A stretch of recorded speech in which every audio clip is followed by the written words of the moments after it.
All of these row home cities were built in, 1915, 1920. These houses are all 100 years old. So anyone who has the acumen to put these properties back together is one of the most eco-friendly things you can do versus, all new construction and tearing everything down. To go into these existing properties and put them back together, you'll never run out of work.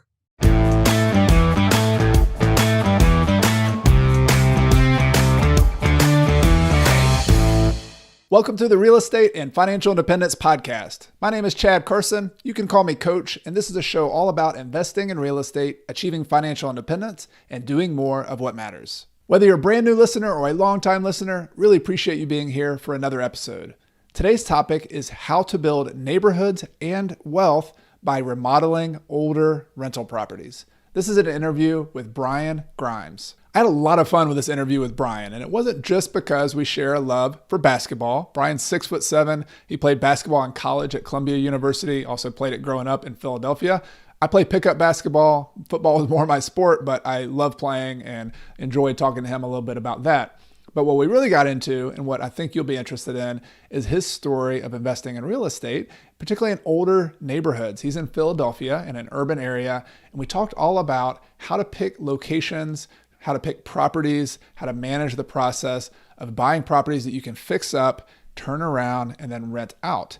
And that's how he got started. He actually went a traditional career route where he was a financial planner, was managing wealth for other people, also worked in some startups and hiring and selling insurance for different startups. But he eventually took the plunge. He had always invested in real estate on the side from pretty early on. And we talked about how he bought his first duplex, a house hack, just like what I've done in the past, and how he grew that, but how he focused on certain neighborhoods where he could add value. And a lot of these neighborhoods are historical or older neighborhoods, not necessarily historical, but have older properties. And in many cases are considered C neighborhoods where there's vacant properties. Sometimes there's some crime going on here or there. But how do you invest in and pick neighborhoods, pick properties where you can add value, where you can help the people who live there, you can turn the properties around and then keep them as rental properties. So we talked all about the mechanics of that, the financing, managing projects, picking the right properties, and even the social aspect of that. These are neighborhoods near where Brian grew up, and there's a lot of discussion, a lot of debate about the positive and the negative effects of changing neighborhoods. Some of that's called gentrification, and we discuss his view on that and his take on trying to bring people who live in the neighborhood along with the progress of the neighborhood. So really a fascinating conversation, whether you're interested in just the mechanics of buying older properties that you can buy really cheap and then cash flow later on, and then everything in between. So I hope you'll enjoy listening to my interview with Brian. Before I get started with the topic of this episode, I do want to remind you that if you're new here, be sure to hit the subscribe button on your favorite podcast player or on YouTube if you're watching on YouTube so you don't miss anything. I have new episodes that come out every Monday morning. Also, each week I include show notes for the episode with links to anything we talked about during the episode. You can find a link to those show notes in the description of the podcast or in the video description below. Finally, if you like the show, I always appreciate if you leave a review, particularly on Apple Podcast. And as a way of saying thank you to those of you who already left a review, each week I give away a copy of my book, Retire Early with Real Estate, to one person who recently left a review. So please keep listening all the way to the end of the episode for this week's winner.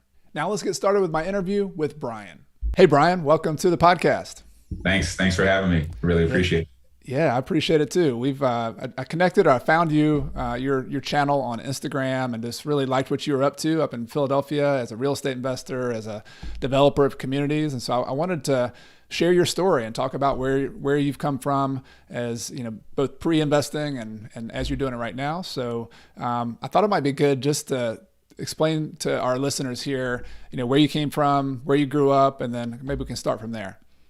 Definitely. I grew up kind of in the Philadelphia area, which is why I started to develop there. I just knew so much about it. But, I'm just at heart a Philly basketball kid who grew up in the Allen Iverson era. I was lucky enough and blessed enough to get really tall at an early age. So by, I think, sixth grade, I was about 6'1", and was pretty good at basketball, well coordinated. So got recruited by good schools, good prep schools, and ultimately landed myself at Columbia University, played 4 years there. And that was really the transformation for me, from going from just like pure interest in sports to being exposed to different mentors, different people in that realm, and getting exposed to finance at the end of the day. And I always had a passion for kind of finance and trading, but I was hanging out with a friend circle. One of my best friends was just reading, real estate books, and he was a bit ahead of me in terms of graduating. So he graduated and he started buying rental properties and doing Section 8 plays. And this is one of my best friends. So this is all we would talk about, literally like kind of all day, every day. And that kind of got me hooked into knowing that I wanted to do real estate. I definitely had these other passions in finance. I was an econ major. So I had kind of that direction, but I knew I wanted to take whatever money I could get out of Wall Street or whatever finance I was doing and put it into real estate. Cool. I want to follow that thread and how you got into that in a moment, but I want to go back, and I think there's another way I connected with you too, is the basketball. Like, so how tall are you? It's hard to tell here on Zoom. I'm 6'7". 6'7". Okay, gotcha. Yeah, I'm 6'7". The basketball, like, I don't talk a ton about hoops anymore. I really like to work out. I do calisthenics now. So I do a lot of lifting almost every day. It keeps me focused and in that mindset. But when I was, 14, I was nationally ranked. I got invited to like the Nike Invitationals, playing against Greg Oden and Mike Beasley and some of these guys from kind of the era when I was coming up. So had a lot of experience there. My first high school game actually was against LeBron. No way. Junior, they flew us out to Akron, Ohio in a private jet, and we played in front of 15,000 people at Akron. And a team that I was playing on was ranked maybe 10th in the country at the time. So lots of basketball stories. I played a year also before transferring to Columbia at LaSalle University. So I had that Big Five experience there as well. Just, when I think Philly, I always think basketball, especially from that era. So yeah, that connection. Well, I definitely grew up in the Allen Iverson watching era, and pick up basketball is my thing now. Like I played football in college, and that was more what I was built for. The 6'3", 235-pound linebacker. But I love basketball, appreciate that, and definitely there's all sorts of connections there as well. But so I want to. So you went to Columbia University, which is an Ivy League. It's in New York, right? It's in Manhattan. And you picked up on this idea just through some friends that, hey, there's this thing, real estate investing, and you can, there's people doing it. So you had a friend who's actually doing it, buying properties. Did I read right that you also got started even while you were in college? Like, did you buy a property or did you just help him out? Like, I'm just curious what were the first kind of steps you took once you heard this was a thing? Definitely. I think education is the number one thing, right? So I started studying real estate through my friend and then picking up books and just getting online, doing whatever research you could do, way back then. And I probably studied for 2 or 3 years before buying my first property. Also, graduating, working, and then saving money. So I started off, my first job was 100% commission. I was a financial planner for AXA Advisors. And I knew I wanted to be my own boss, kind of work for myself. So real estate fit that entrepreneurial spirit, but it was really, rough working 100% commission straight out of college, no clients, just really, burning the road and trying to get it done. So it took me a while to save, but I had really good financial principles from being that financial planner. I'm a CFP now. After going through my career and kind of getting different credentials, but having those practices and principles, it allows you to save money better, be smarter about your credit, and just do a lot of due diligence before you get started. I still preach that to my students to this day, that doing the research, you almost can't take too long. You don't want to get paralysis through analysis, but taking a year or two and saving and studying the market is a good thing. Yeah. And I like how you mentioned just the financial foundation. I mean, your credit, having some money in the bank. Like, I always think about that as like financial oxygen. Like, so many people, all of us, we want to get started, but until you got your own mask on, like, the airplane analogy, until you put your own oxygen mask on, like it's hard. I mean, you can't help anybody. I mean, you want to go get it, but I like that patience. Yeah, I appreciate that. Speaking of making yourself stable, a lot of people that I've seen come into real estate and make like they're the first millionaire in their family or they're building that wealth. They have there's that tug of war. When you go to a good school, you have opportunities, you want to help people immediately, but you do have to become that foundation yourself because if you fail, who can step up and kind of put you back on the pedestal in that sense. So you have to really be rooted in those financial principles. You can't do this to make a ton of money and go flash and spend it. You have to really do it for the right reasons. Yeah. No doubt about it. So you started learning, you watched your friend, you're reading, you're saving some money, you're out there learning how to sell, which I know is always, no matter what you do, that's a good transferable skill, right? It is. So I assume you're still working your full-time job as a financial planner. And were you then looking and saying, all right, on the side, I can do this real estate thing? Yeah, to me, real estate, people ask like for the financial commitment, like how long does real estate take if I'm going to do like a buy and hold rental property strategy? And once you get that property set up, let's say you buy it turnkey. So you're just getting something, you can sweep the floors, paint the walls, and put a tenant in there. Once you get a tenant in that property, to me, it's about an hour a month commitment in terms of, if the phone rings, there's an issue, maybe sending out a maintenance person. It's not that big of a commitment. So early on, I knew it was something that I could do from the desk. And I kind of loved that freedom because it does two things. One, it gives you so much more confidence in that 9 to 5 type of world because you're using that money to build your empire on the side. So it's good to have that stability and that money coming in from the day job early on when you're making the most mistakes, when you're still learning. I think it just becomes harder at the tail end when you get 5, 10 properties and you're a boss, but then you're trying to pretend to be an employee at the same time. And there's that internal tug of war where you ultimately, if you keep going, you'll lose and become a full-time real estate professional. Yeah. So you got those 5 or 10 properties. What was in your mindset? Like, were you thinking like all along, this might be a career where you want to kind of stay the financial track or stay working for other people? Or did you know pretty early on, hey, as soon as I get this foothold, I'm going to do my own thing? I mean, my goal was, to get 10, 15 properties to try to build it up to a residual income. I mean, everything was about residual for me early on coming out of college. And once I started to get close to that point, it really, where it clicked was I was working for a startup that did insurance. They're called Policy Genius. Great startup, great founders, great people. And they got me in early. I was employee number 23. And I was essentially running the call center there, training new agents, just doing everything I knew how to do, how to sell and sell over the phone. And I was working so hard at the startup in Brooklyn, loving it, but working so hard.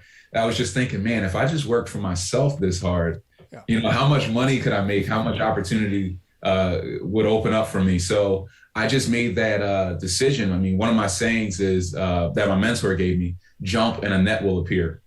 And taking that leap of faith, you can't see that net until you jump. But I kind of knew that already. So I just had to take that leap of faith and trust that if I was putting that much energy in, the output would be there months or maybe even years down the line. Yeah, I love that. It's almost like an efficiency of, here I am making, this is a good company, but I'm making all this energy, effort. I'm making money for them. And you just look at it because you have your side gig, you got your side hustle, and how much return you can get on your time over there. So it's kind of, so that net is definitely a leap and it's definitely a risk, but you've also already got the financial foundation. You've saved your money. You've got your credit. Now you've proven to yourself it works. And so it's not quite as big a leap as it seems at that point. Definitely. And I was starting small and I preach that as well. There's a lot, on YouTube, on Instagram, on any social media platform with people out and they're on a yacht and they're showing you this end result. But starting small and getting those mistakes out of the way at a small scale allows you to get there. Some people try to get too big, but when you get big and you have a mistake, it's a big mistake. So starting off small actually allows you to get the learning and accelerate faster once you know more and are more efficient, like you said. Yeah, reminds me of sports. Going back to sports again, like you're not starting off playing LeBron, man. You gotta like, you gotta do some scrimmages with the guys in the neighborhood first, right? Yeah, you gotta exactly. You gotta beat the guy in your neighborhood with Yeah, a nasty crossover. yeah, Exactly. yeah. There you go. Yeah. No, for sure. All Yeah. right, cool. So I want to go back to some of the like just the real estate, some of the mechanics of it. Like what did deals look like when you first started? Because you're living in New York. Were you buying in New York? Were you buying back in another place? Like how did you pick out where you even started for your first properties? So I had like I'm blessed with Columbia. It wasn't really about the studies. It was really the mentors, and I got some great real estate mentors there. And one of the things that my real estate mentor told me, he's done deals with Magic Johnson and just all different types of people commercially across the country, was buy where you know, rent to who you know, and you'll always be successful. And that stuck with me. So when I started to buy real estate, my first property was in my backyard. Basically, it was right where I grew up in an area of Philadelphia called Mount Airy, which was like a neighborhood over from where I grew up. I grew up in West Oak Lane, and I bought a duplex with it kind of had like a basement, a livable basement that they finished, and I was going to live in the basement and rent out the 2 units and live for free. And that was my principle at that time was, I'm 100% commission. I just need some stability. If I can live in a house and have the tenants pay the mortgage and I can live for free or get a couple extra $100 a month, well, now I can just focus on making my practice, my financial planning practice, more successful and then get more money and keep going. So I did that. But at that time, I was interviewing for jobs up in New York. So I ended up landing a position at a boutique investment advisory firm that managed about 1.3 billion for 300 families in Midtown. So I took that job immediately after purchasing my first property with the FHA. I put down maybe $7,000. It was cash flowing me $1,000 a month because I rented out the whole thing. And I just went up to New York and didn't look back, but I knew at that point in time that I wanted to invest where the money went further. I still wanted to invest in Philly, where I knew the real estate. So I would have to now formulate a plan to invest out of town, which was a challenge, but something I knew I had to take on. Nice. And so you, like a lot of us, you started with that house hack. I'm not sure if you called it that at the time, but Yeah. like so many people do the house hack, man. It's just live in one unit, rent the others out. I mean, as many formulas as I've heard, I mean, that to me is like when people ask, well, how do you start? And I said, well, first question, are you willing to live in a unit and rent the other 2 out? Or just, I mean, that's such a, especially when you're commissioned. I was the same way. I was out there flipping houses and it was so erratic, one week you make money, 5 months later you make another check and it's not as big as you thought. I mean, it's such a stability thing for you if you can have that income on your house taken care of. Absolutely. No, you're right. The house hack's the number one way, in my opinion, still today, even though I did it, 10 years ago, the number one way to get your feet wet in this game and to learn the most important lesson that I think most people are obsessed with, HDTV, how to flip this house and running in and blowing up walls, really understanding how to be a good landlord, understanding how to manage tenants and collect rent and be efficient. That's the real lesson you want to learn. And that's why that house hack's major, because it teaches you all of that. Yeah, no doubt. It's like you have a paid lesson. Basically, you're able to get paid to learn how to be a landlord. Get paid to learn how to make millions. Absolutely. Yeah, love it. Well, let's talk about that. I mean, I love that quote you said of, I'm butchering it probably, invest where you know, invest to who you know. And so you went back home, you invested near a neighborhood near where you lived. Yeah. Talk to me about, because I think this is one of the things I try to preach to people too, is like, there's so many different locations in the country and in your city, and you got to really understand the dynamics of the location where you invest, because that's how you're going to add value to people. That's how you're going to help people. And so I guess maybe talk to me a little bit about the neighborhood where you grew up, or maybe Mount Airy, and what kind of some of the dynamics were there, and what attracted you to invest there. Yeah, definitely. So, the house I grew up in West Oak Lane, my mother actually inherited it from my great grandmother for $1. It was a shell. And I didn't know what a shell was at the time, but I was living in it. Right. So we rehabbed, and I mean, like a tree was growing through the roof. So we lived in it while rehabbing a shell. And that was kind of my first experience with rehab. But the neighborhood was a C-class neighborhood where you're going to have abandoned houses in some areas. West Oak Lane was still reasonable at that time, but you'll have land lots, you'll have some vacant properties. It wasn't as bad as kind of maybe North Philly was at the time, but I had that C-class experience growing up. I mean, it was definitely, lower income households. You definitely have some Section 8 people. And I had grown up, a door down from Section 8 tenants as well. So, that was kind of that neighborhood. So Mount Airy is a bit stronger of a neighborhood than West Oak Lane, at least at that time, and it still is today. Most of the people who lived in Mount Airy worked for the city, worked for the unions, worked for SEPTA, the transportation, for the city. So they had good pensions. The real estate was a lot stronger. It's kind of like there's a divide street between West Oak Lane and Mount Airy. And you're in Mount Airy because there's more trees, more grass. It's like the birds are chirping here. It's really weird. But getting that experience with both neighborhoods and C-class neighborhoods in particular, I never had a fear of them. And I got reintroduced to the C-class neighborhoods when I graduated and started doing financial planning back in Philly, because then I'm driving around everywhere, even into parts of the city that, when you're growing up and you're a kid, you don't go everywhere. You kind of stay local, but I was going everywhere throughout the city and seeing everything. And doing that for 2 years, I started to learn kind of all of the hot spots and the up and coming areas. And you can just drive down the street and see people, hanging off ladders, hanging out windows with hammers. Right. Yeah. And is this neighborhood more urban? Is it more out in the suburbs? Like, I'm just curious, like relative to the center of Philadelphia. I mean, it's pretty close in. Philly's like a small town. For people who are from Philly, kind of know that, and will chuckle a bit. It's a small town, so you can drive from northeast Philly to southwest Philly in 30 minutes. Mm-hmm. So it's about 15, 20 minutes from center city, maybe closer to 15 if you're taking some of the more direct routes.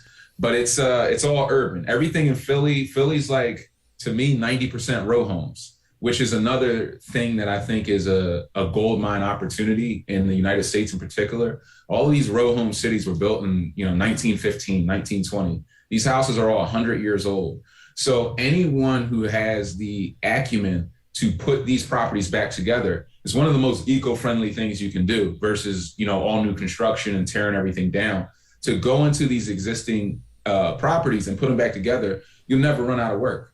Because you can do it in Philly, you can do it in Baltimore, you can do it in Detroit, you can do it in Cleveland, Boston, any of these row home cities. There's a lot of opportunity there. So it's definitely urban. It's all row homes. It's a brick city as much as New York can be.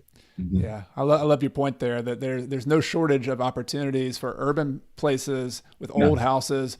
And then the third dynamic I would add there, and I'd like your take on this too, is that have had something historically that's caused them to become C neighborhoods. And absolutely. And so I wonder, just like, so growing up in Philly and growing up in the neighborhood you did, I always believe in trying to understand the history of where you're buying it, because you're going to be talking to people who are selling you properties. You're going to be talking and renting to people who've lived in this neighborhood, who understand the dynamics. Can you talk a little bit, maybe, your grandmother had a property there. Like what were some of the reasons this neighborhood was different than one 5 miles away that had a bunch of houses that were vacant and properties that were shells? Like just talk to me a little bit more about that. I think a lot of these cities, like I think of cities, my mother grew up in Camden and my grandmother still lives in Camden. So I've seen it in Camden. I've seen it in parts of Philly. These were factory cities. People don't, maybe think back this far, but these were factory cities.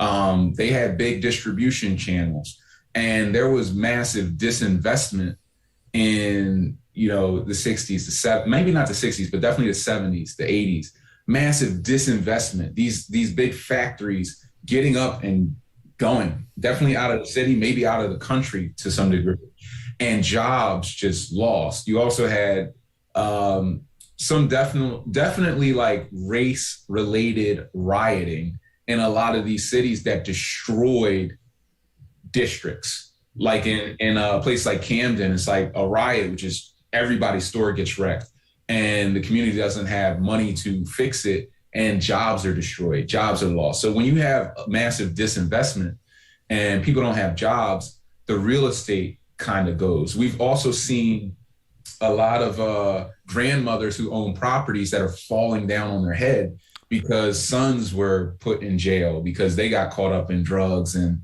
they're not able to come in and maintain these properties as a family. So you see that, which I'm not a gentrifier. I'm more of a buy and holder, and I like to put the same people back in the neighborhood.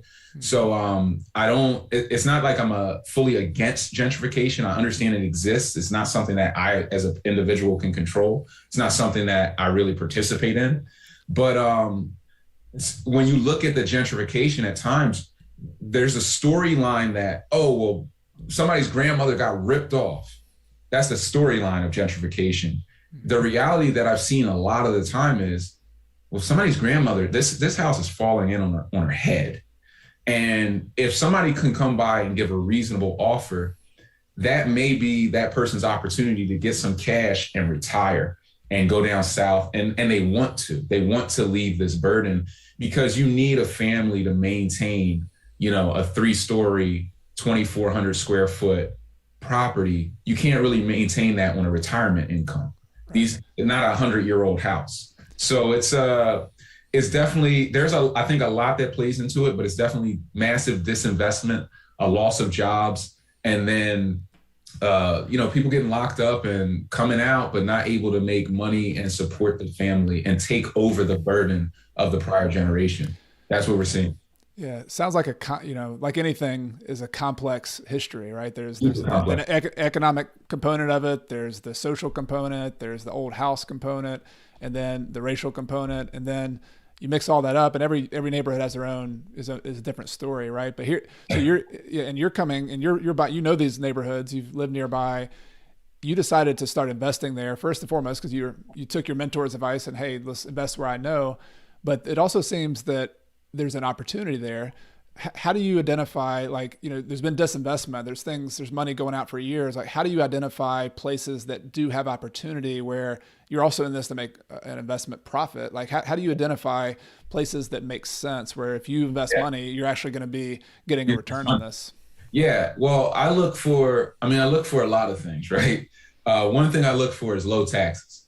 So low property taxes, especially in areas where they'll abate your taxes for 10 years if you develop, that's really good on cash flow, right? If you're in, let's say, North New Jersey, you buy a duplex and the taxes are $12,000 a year, even paid off, you have a mortgage. You're not going to make that much in cash flow. So low taxes. Baltimore has low taxes. Philly has low taxes. Camden relatively has low taxes.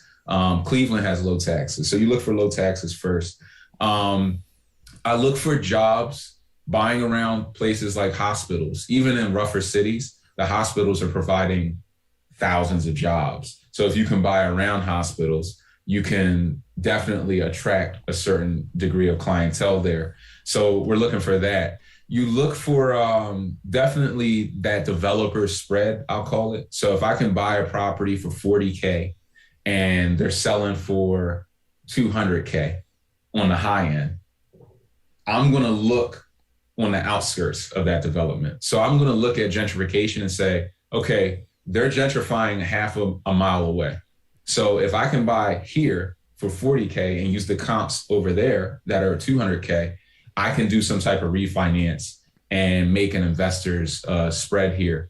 So I look at that. I'm also looking at, Section 8 rents, which they're based off the fair market value of the rental market. So if something in the nicer part of the city is renting for $1,400, that's going to impact even the C-class neighborhoods. So there's definitely this cash flow spread there. So we're looking at a lot of things along those lines, for sure. There's definitely a lot of factors, and maybe some more that I'm not calling out, but it's a bit of that. I like to invest in bulk as well. So I don't just go into a neighborhood to buy one property. I'll go and buy 10 on one block. I'll go and buy 10 in a 2-block radius, right, and feed off of my own activity in that sense, because I'm doing it not only for the profit. I mean, you can make cash flow anybody can kind of call me anywhere they're at in the country. I'll show them some deals, in their backyard where you can make some cash flow. But it's doing it in bulk allows you to create jobs for the community and to try to really impact the neighborhood, because I view these neighborhoods differently than most people. I see the good and the opportunity in them, not just what they've been for the last 30 or 40 years, but what they can be. And I'm also, the last thing I'll touch on is I look for sister cities. I learned this in New York. My time in New York showed me that if there's a train line going through the worst part of the Bronx, and that train can get you to Midtown Manhattan in 45 minutes, that real estate's going up, period, because it's location, location, location. I also know that if New York's getting more expensive every year, people are going to start flocking down to Philly because it's a sister city, and New Yorkers hate Boston. I haven't been in New York for 10 years, long enough to know what, but they hate Boston. So they're going to go down to Philly, right? If you're in DC and DC gets priced out, you're going to go to Baltimore. Mm-hmm. You're looking for these sister cities. If you can get sister cities and then buy next to hospitals and then make sure your taxes are low or maybe they're abated, and you make sure that at a worst case, you can Section 8 this property and get some good cash flow coming in, well, then you can hold that property until the area changes. And make sure you're buying on the outskirts of some degree of activity. It doesn't have to be gentrification even, but just some good comps that you can find, and you're successful. So many smart and great gems you just dropped there. So, I mean, and I the last one, sister cities, I think is super smart too. I've described it a different way in my locations. Kind of in the southern United States, we've had a lot of mill neighborhoods, old textile mills. They moved out of, so very similar, they moved out of the country, but those are often the ones that get turned around as well. And and so one of the strategies is just looking, next door, like, all right, there's a city next door where their Mill Hill, neighborhood got remodeled. Those are now 200,000. It's going to spill. It's like a spillover effect into the next one. So I love that. So you're always kind of looking ahead, get on the outskirts. And you got in the taxes, you lead with the operating expenses. You got taxes, you're going to have insurance, you're going to have maintenance costs. You can only control those things so much, but taxes is one you can decide to buy a property or not to buy a property based on how high the taxes are. So super smart. I want to go back to one, and just in case that's a new conversation for them. You kind of distinguish, and I like how your company is distinguishing between gentrification and a different type of development. And obviously that's a bigger topic, and it's more complex as well to understand what that means. But my understanding, the negative connotation of a gentrification movement is you have this old neighborhood, you have a lot of people renting there, not everybody owned. Now some new people are moving in, typically people with more money, and the people who used to live there get kicked out, and they really don't get a piece of that pie. They're gone, and all the wealth has gone to somebody else, right? You explain a little bit more of what your approach is, and obviously you're still in this is a business, but it's trying to do it a little bit differently. So would you mind us kind of talking about that a little bit more? Because I think this is a common theme around the country. Investors trying to do good, but also trying to make money, but doing it in a way that's respectful of the community. So maybe talk a little bit more about the points that y'all are trying to do to make that happen. Yeah, I think the BRRRR strategy in general, it's a strategy that rides off of market activity. It benefits from it, but it doesn't necessarily create it. So what do I mean by that? Well, if let's say you're flipping houses in a C-class neighborhood, and I'm doing a BRRRR strategy. So you're buying flip, and I'm buying hold. So you're out and you're selling properties for what, as high as you can sell them for, because why wouldn't you? You're a buying flipper, and there's nothing wrong with it. Every time you sell a property, that's going to drive up market values. When those market values go up, the tax assessor drives around and he reassesses everyone's property higher, and their property taxes go up. So these are the existing people who are still there.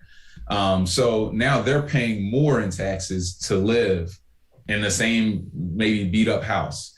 And that goes on and on. There are also going to be different types of stores coming in and different other forms of gentrification, which I think to some degree, it is nice to have, a gym come into your neighborhood, no matter if you're lower income or higher income. That can be a good, healthy thing for an environment. The BRRRR strategy on the flip side, they're not creating comps. They're getting refinances based on existing comps. So if I buy a property for $50,000 and I put $100K into it, and I go to the bank and they appraise it for $200K and I pull out some type of refinance, I'm not creating, my comp is still $50K. I haven't necessarily created this bigger comp for you. Also, when I start moving people into that property, if I'm Section 8ing that house, or maybe putting in regular market tenants, or whoever from the neighborhood, that's going to keep the same type of feel in that neighborhood, the same type of income, socioeconomic status in that neighborhood. So it doesn't force gentrification as much as direct buying and flipping does. What it does do on the flip side, and why I talk about investing in bulk, is the number one problem with these neighborhoods, these blighted neighborhoods. I get this question all the time. Well, why are they like that? Why are they so blighted? Why is there so much activity? It's because there aren't any eyeballs. There's nobody there. So if you have vacant houses, drug dealers are going to take their drugs and put them in the vacant houses.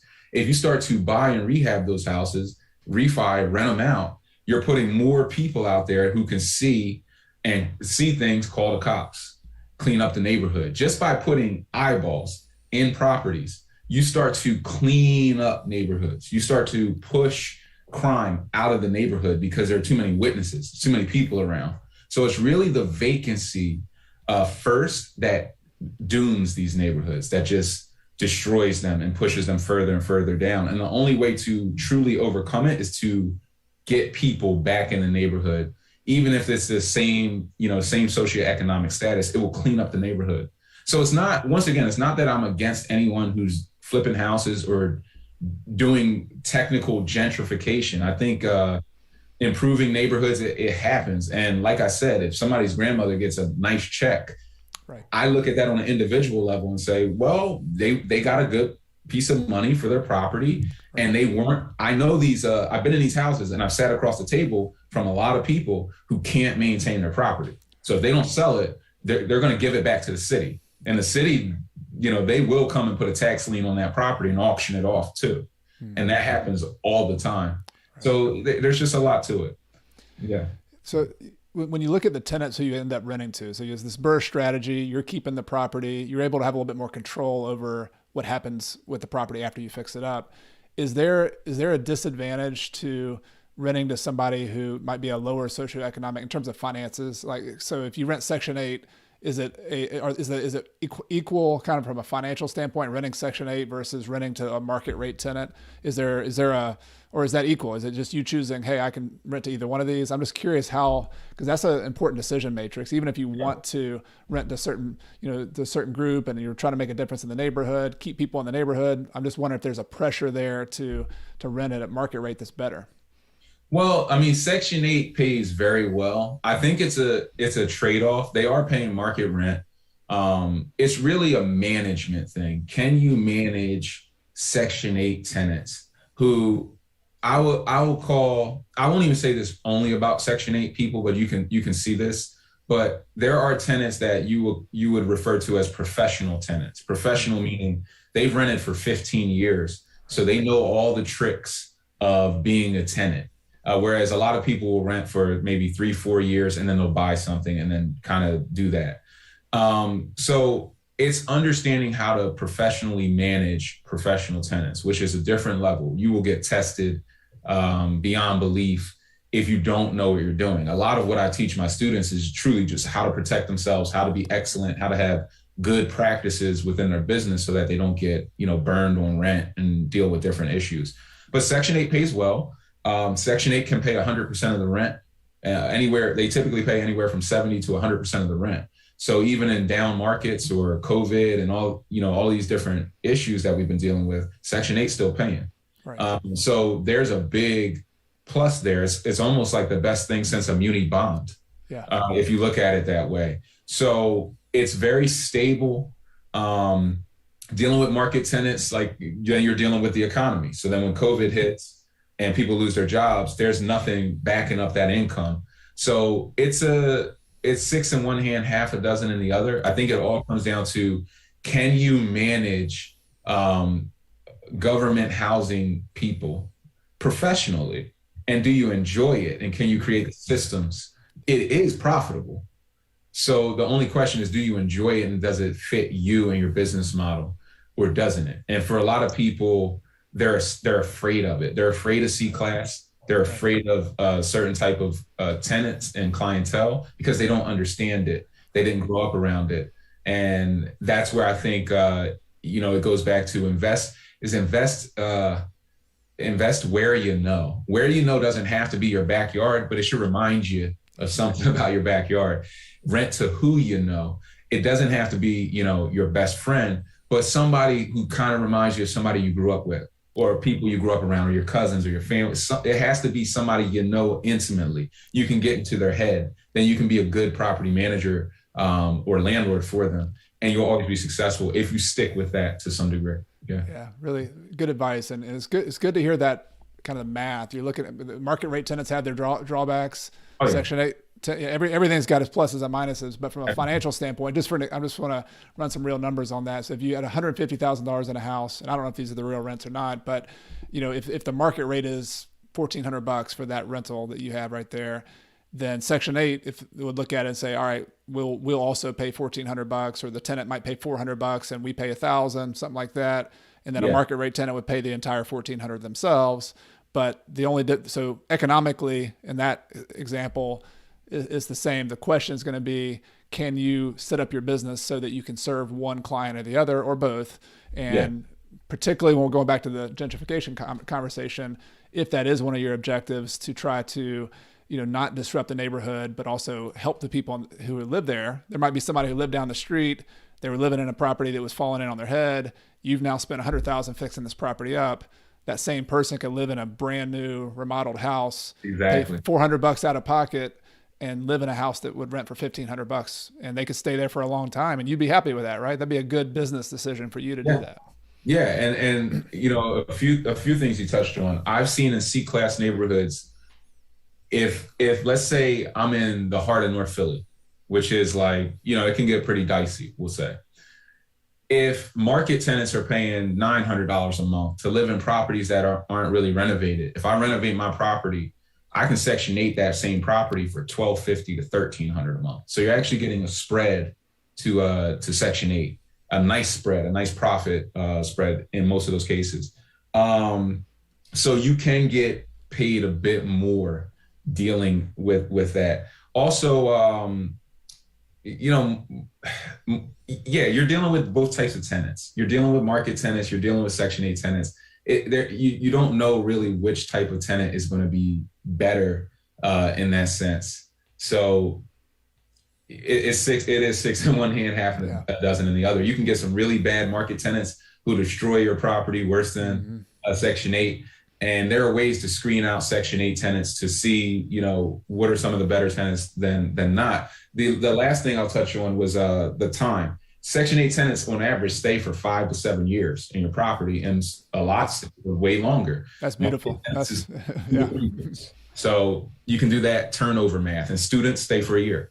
No, and I have student rentals, and I've had other conversations on Section 8. It gets a bad rap, I think, around a lot of investors. And I think the point you're making, which I'm really just trying to highlight here, is that every tenant you rent to, you have to treat that tenant professionally. And there's certain things that you have to do to serve your tenant, and to do it well and to do it professionally, whether it's students, whether it's a, person who works in New York and Manhattan and they're just living somewhere on the weekends, or whether it's Section 8 tenant.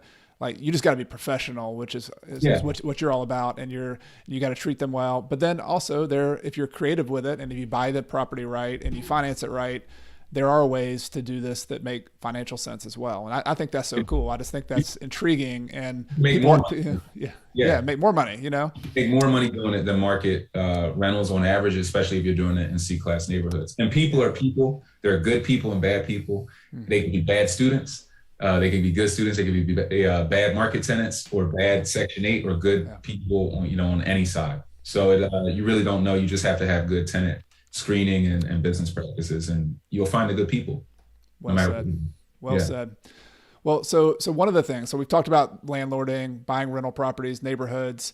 one of the challenges and the opportunities as well that I think you've dealt with, and I've dealt with on my properties too, is that a lot of the opportunities, the good deals, need a ton of work. Like you call them like gut rehabs, and you got these 1910 house, and it could be great if you invested in all 5 or 10 of these houses and fixed them up, but you got to manage this remodel. And so what would you say to new investors who maybe don't have as much experience running a construction site? Maybe you could talk a little bit about how you learned that part of the business, because now you're doing a lot of those remodels. And so how do you get from the point where you know nothing about construction costs, about running a job, to the point where you could actually buy a property and do that?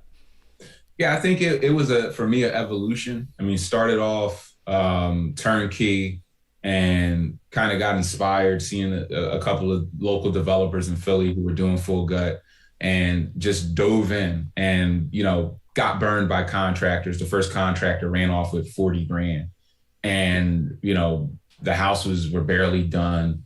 And then, made that decision to dive a little deeper and really focus in and try to control everything. If there's one thing that I'm really good at, it's building systems.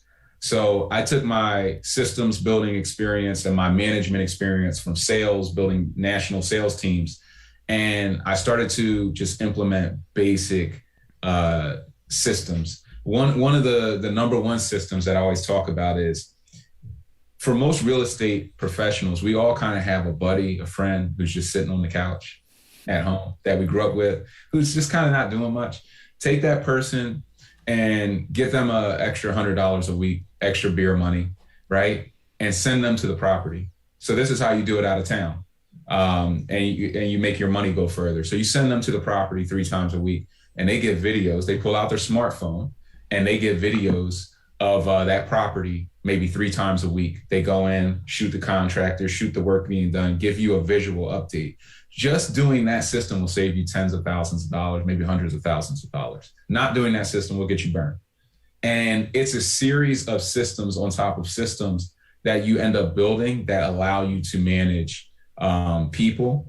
I don't think there's a harder transition than going from corporate America to managing construction, because it's a different world. There's a different philosophy. I was lucky. My older brother does a commercial granite across the country and manages crews.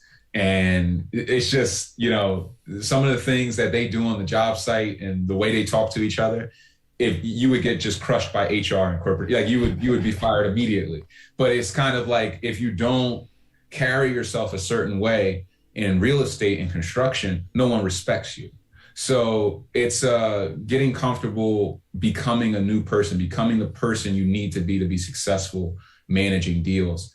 And there's a lot that goes into it. I teach it all in my my master class that I offer my students, but it's tough. I really do recommend getting into a course or learning from somebody who's done it. Like I said, I have my brother, and without him, I wouldn't have been able to succeed, but I still learned from the School of Hard Knocks and just failing forward, which is another principle of mine. But if you can learn from somebody and pay a couple hundred or a couple thousand either, that's better than getting burned for 40K by a contractor in the middle of a C-class neighborhood, because that's how everybody else learns. No, I think the good takeaway here, and I've lost money and had contractors walk away from my money as well. And I remember my very first remodel, like we paid 3 painters, we paid 2 carpet guys, because we just kept screwing up and paying having to get the wrong guy. And but so you're either gonna pay a seminar of real, like the hard knocks, like we've done, or you're gonna learn it. The point is, though, you got to learn it. Like this is not something that any of us are born knowing how to do. And even if you're not a construction person, like I can't swing a hammer. I can hang some pictures on the wall. That's about all I got. If you can learn to manage a job and you can understand cost, if you can work with people, systems, like you mentioned systems, I mean, that's the big deal. But you got to borrow those systems. You got to learn how to estimate the cost. And that's just kind of the cost of business, right? That's just like, you go to school to become a doctor, you go to med school, you want to go to school to be a real estate investor, you got to learn about construction. That's just part of the game. Yeah. And speaking of school, I mean, people pay $250,000 in med school. People pay $250,000 in law school for those degrees. There are courses out here in real estate for $500 that I literally see people, they just can't, I'm not paying for that. And they'll go out and get burned for 10 grand. Yeah. You're going to pay either way. It's cheaper to take somebody who's made, $500,000 in mistakes and just learn from them. And had I had that opportunity when I was getting started, I would have taken it. But Instagram wasn't built out. YouTube was still kind of newer, and the content that was on there wasn't like it is today. So, people like yourself going out and bringing content to your audience, you're really transforming the way that they can do business and increasing their opportunities, helping them to not make mistakes early on. They can get ahead of both of us. That's the goal, right? That's the goal. Like, everybody listen to this. We want you guys to like jump up and do it faster, do it better than we're doing.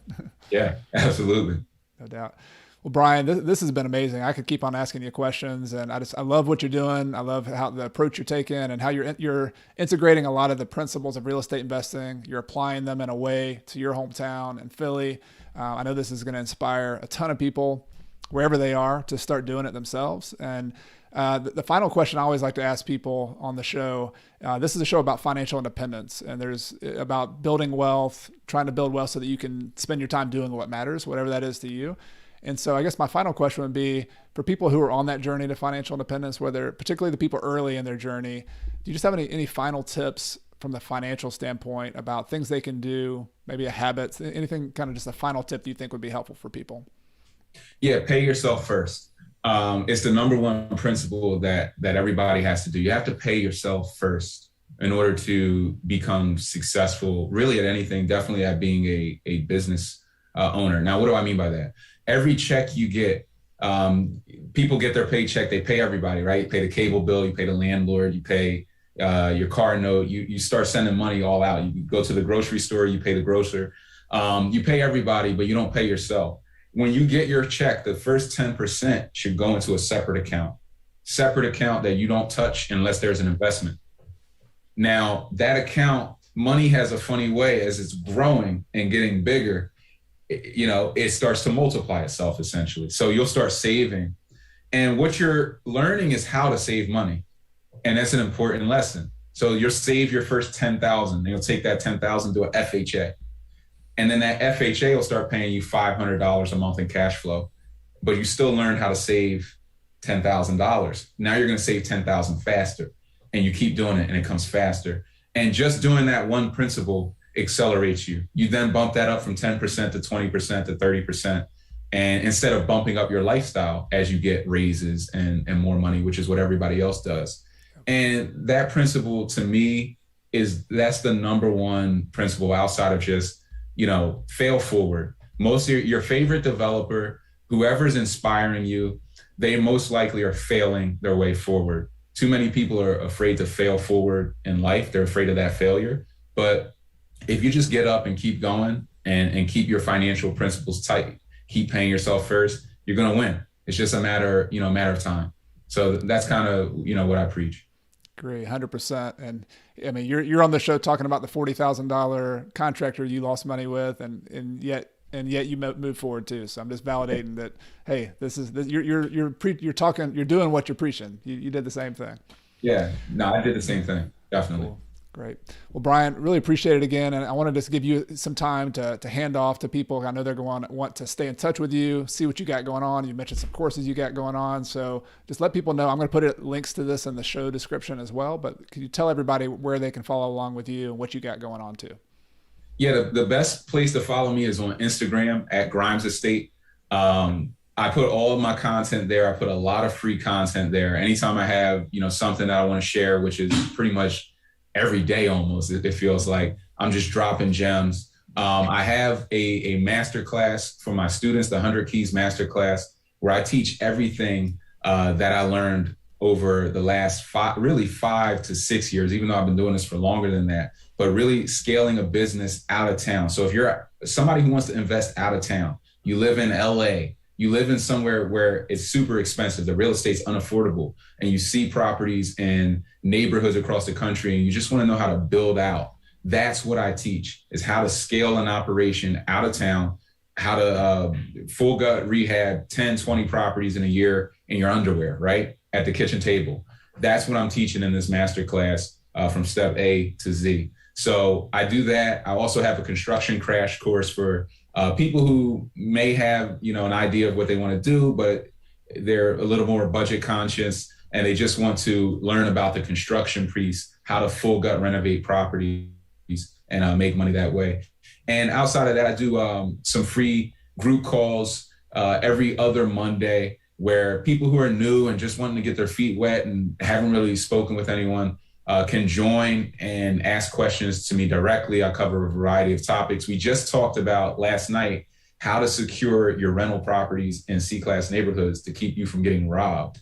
And I built a special system that I used during COVID to catch maybe 5 or 6 different circles of thieves that were breaking in and just picking properties apart. So that's probably saving other people in the city money, right? Getting them out of their property. So that's where you can find me. You can email me at grimesestateschool, grimesestateschool@gmail.com. But find me on Instagram. That's the number one place. I'm still building out the YouTube, but the real estate keeps me busy. And my students keep me busy. So find me on Instagram. That's the best place. Awesome. Sounds good. I will put links to all that in the show description, or if you're watching on YouTube, that'll be in the YouTube video description. Brian, once again, it's great to meet you. Look forward to staying in touch and seeing all the good work you do. And thanks again for sharing. Thanks for having me. This is an amazing show. You guys are lucky that the coach here is out here sharing this love for you guys and going and doing this hard work. So congratulations on your platform. I was excited that you gave me a call and have me on the show. Appreciate it. Yeah. Thank you, Brian. Appreciate that. All right. Have a good one. Talk to you soon. All right. Bye-bye. Bye-bye. If you'd like more details on today's guest or the links that we discussed during the show, you can find a link to the show notes for today's episode in the podcast description in your podcast player or in the video description on YouTube. And if you're new here, please consider hitting that subscription button in your favorite podcast player or on YouTube so you'll be notified each Monday morning when I have a new episode that comes out for the podcast. This is also the time of the show when I give away a copy of my book, Retire Early with Real Estate, to one listener who recently left a review on Apple Podcasts. This week's winner goes by the username Ant Santa. Love that username. And it was left on June 3rd, 2021. And the review says this: a great weekly listen. Got tuned in to Coach Carson just a couple months ago, and I heard him on another podcast and was hooked. I'm 19 right now, and the path that Coach has taken is one that I'm trying to take myself. He always has great guests that are all over the real estate spectrum. They also bring great wealth of knowledge. The show is not difficult to comprehend at all. It's great for someone just beginning or deep into their path to become financially free through real estate. For the 45 minutes it takes to listen every week, it's well worth the time. So thank you so much for that review. Really appreciate it. If you will send us an email at podcast@coachcarson.com, we'll be happy to get you a copy of the book, Retire Early with Real Estate. Everything I've shared with you in this episode has been for general education purposes. I have not considered your specific situation or risk. Before buying your own investments, be sure to consult a financial, real estate, and/or legal professional. Until next time, I'm Chad Carson. You can also call me Coach, and I'm your host for the Real Estate and Financial Independence podcast, which is all about helping you invest in real estate, achieve financial independence, and do more of what matters. See you next time.